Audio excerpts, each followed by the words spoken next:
This is a brief, illustrated overview of the Superpower Summit talks of the Cold War. Let's start where it all began. The first of the meetings took place before the Cold War started, during the end of World War II. It happened from November 28th to December 1st, 1943 in Tehran.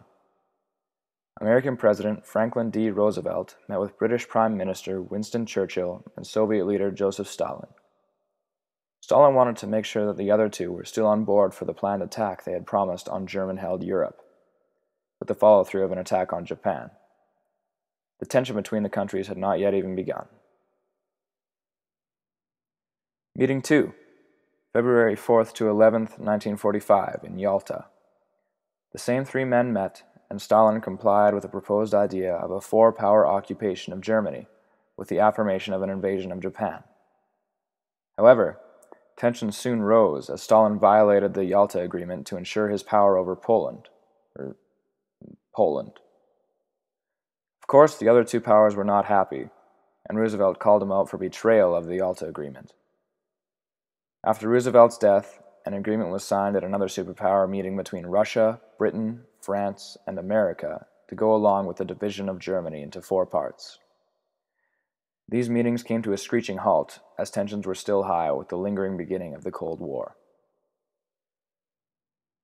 July 18th to 23rd, 1955, a decade later in Geneva.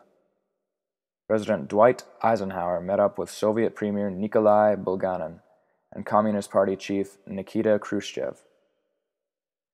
In an attempt to relieve tensions, Eisenhower proposed an open skies policy over the opposing countries' airspace. This and the Soviet proposal of the ability to withdraw forces from Europe were shot down. Even so, the outlook that relationships between America and Russia were soon to heal lessened the international tension. Some refer to this as the spirit of Geneva. The happiness did not last very long. Shortly previous to a fourth meeting planned in Paris from May 16th to 17th, 1960, an American U-2 spy plane was shot down on Soviet airspace. Both parties were outraged. The meeting was brief, in that the Soviet leader quickly made clear how disgusted he was by the American aggression, then walked out. Tensions rose. The next meeting wasn't until June 3rd to 4th, 1961, in Vienna. New American President John F. Kennedy met with Khrushchev, and things were off to a bitter start. Despite the immediate distaste for one another, the two agreed to avoid any interjection into the civil war taking place in Laos, but didn't seem to make any progress towards a ban on nuclear testing. Tensions remained the same. After the Six-Day War had broken out in the Middle East, a sixth emergency meeting was called from June 23rd to 25th, 1976, in New Jersey between Soviet Premier Alexei Kosygin and President Lyndon B. Johnson. The Soviet Premier immediately wanted the Americans out of Vietnam and the Israeli out of Egypt, even though Johnson focused mainly on nuclear issues. No agreements ended up being signed, and as a result, tensions continued to rise. Meeting 7 took place in Moscow after Soviet leaders requested President Richard Nixon there between May 22nd and 23rd, 1972. Two agreements were signed. The first, signs of detente. It means no missiles for the rest of your days. 'Twas their problem-free philosophy. Detente. Tensions were relaxed a little while. Meetings 8 and 9, taking place between June 18th and 25th, 1973 in the U.S., and between June 27th and July 3rd, 1974 in Moscow, respectively, were between the Communist Party Secretary Leonid Brezhnev and Nixon. During the first, Nixon signed a number of small agreements regarding agriculture, transportation, and trade in regards to Soviet Russia. During the second, during Nixon's trouble with the Watergate scandal, a more significant agreement was signed, pushing the outlines of the detente, or as it was now known, SALT I, even further to be more restrictive of missiles, which eased tensions even more. Nixon resigned, and President Gerald Ford took over. He met Brezhnev for the 10th and 11th meetings between October 23rd and 24th, 1974, in Vladivostok, and July 30th to August 2nd, 1975, in Helsinki.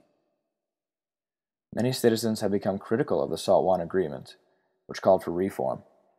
However, amongst other disputes to do with trade, that was about as far as they got with their meeting. SALT II was looking less and less likely while tensions rose over impending disagreements.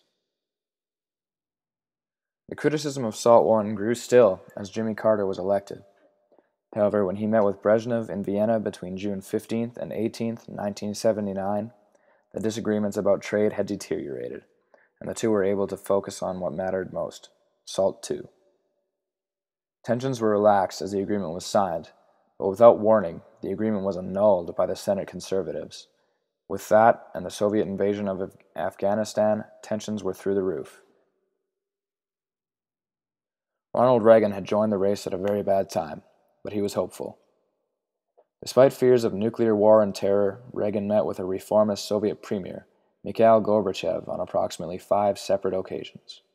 November 18th to 21st, 1985 in Geneva, October 11th to 12th, 1986 in Iceland, December 7th to 19th, 1987 in Washington, May 20th to June 2nd, 1988 in Moscow, with a final meeting on December 7th, 1988 in New York. The last was largely ceremonial. Ceremonial is the fact that throughout the last 3 years, with every meeting, tensions were reduced. This is largely because of the personal relations that Gorbachev and Reagan were able to produce. Less nuclear weapons, less hostility, more agreements for peacekeeping.